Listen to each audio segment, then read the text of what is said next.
Liberty, love, cheesesteaks, a Philly getaway. When John and Diana boarded their early morning flight from Dallas, they were buzzing with anticipation. 4 days in Philadelphia, Pennsylvania, a city they'd read about in history class, seen in movies, and now finally planned to experience in person. John, 30, with brown hair, brown eyes, and fair skin, sported light blue jeans and a plain t-shirt. Diana, 25, with brown hair, brown eyes, and fair skin, wore blue jeans and a soft purple t-shirt, already snapping airport selfies. Married for just 2 years, this trip was their first proper vacation outside their home state, and they were determined to make it unforgettable. Day 1. Old City. Echoes of the Revolution. The moment they stepped off the hop-on hop-off bus near Independence Hall, they could feel the weight of history in the air. Cobblestone streets, red brick buildings, and American flags waving in the breeze set the scene. "This feels like we just time traveled," Diana whispered. Their first stop, Independence Hall, where the Declaration of Independence was signed. A guided tour took them through chambers that once held the Founding Fathers. John stared up at the high-backed chairs. "Imagine arguing about liberty in that seat," he said. "I'd argue about lunch," Diana replied, nudging him. Next, they visited the Liberty Bell, waiting in a short line to view the iconic crack symbol of American freedom. Diana snapped a photo while John leaned close to read the inscription.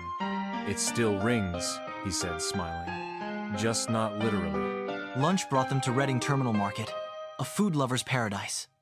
The air smelled of warm pretzels, grilled sausage, and fresh donuts. John went for a Philly cheesesteak, while Diana picked a roast pork sandwich and declared it the best thing she'd ever eaten. "You Texans don't know sandwiches," she teased.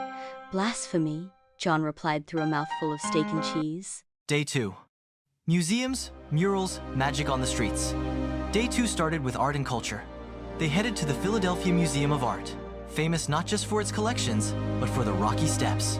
John insisted on running up all 72 steps, pumping his fists at the top while Diana recorded, giggling behind the camera. "Adrian!"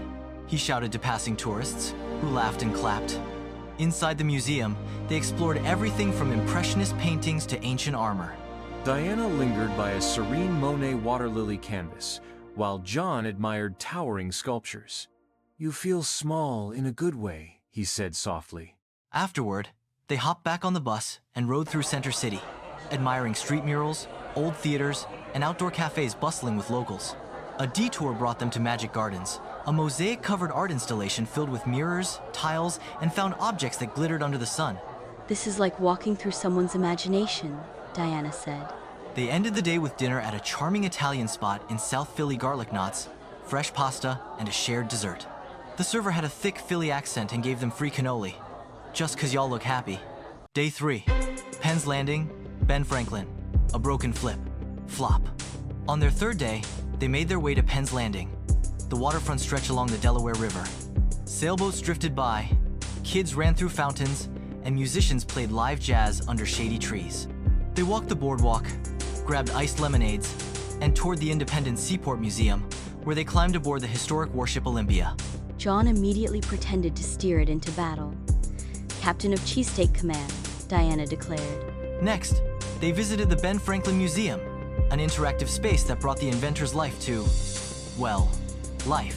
They played with hands-on exhibits and read Franklin quotes painted on the walls. "I think you'd have gotten along with Ben," Diana said. "Inventor, traveler, snack lover." John nodded. "He gets me." The day took a turn, though, when Diana's flip-flop broke mid-stride. "Emergency!" she laughed, hopping on one foot. They ducked into a souvenir shop, where she bought a pair of fuzzy, Philly-themed socks, which she wore with confidence until they got back to the hotel. "Fashion forward," John quipped. Day 4. Elfreth Sally, City Hall, Final Bites. On their final day, they set out early to explore Elfreth Sally, the oldest continuously inhabited residential street in the U.S. The homes were small and brightly painted, with flower boxes, brick walkways, and flags fluttering in the morning air. "It's like a dollhouse neighborhood," Diana whispered, snapping a dozen photos. Later, they headed to Philadelphia's City Hall, one of the largest and most elaborate in the country.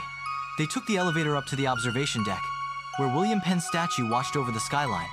From that height, the city stretched in every direction: bridges, spires, parks, and people.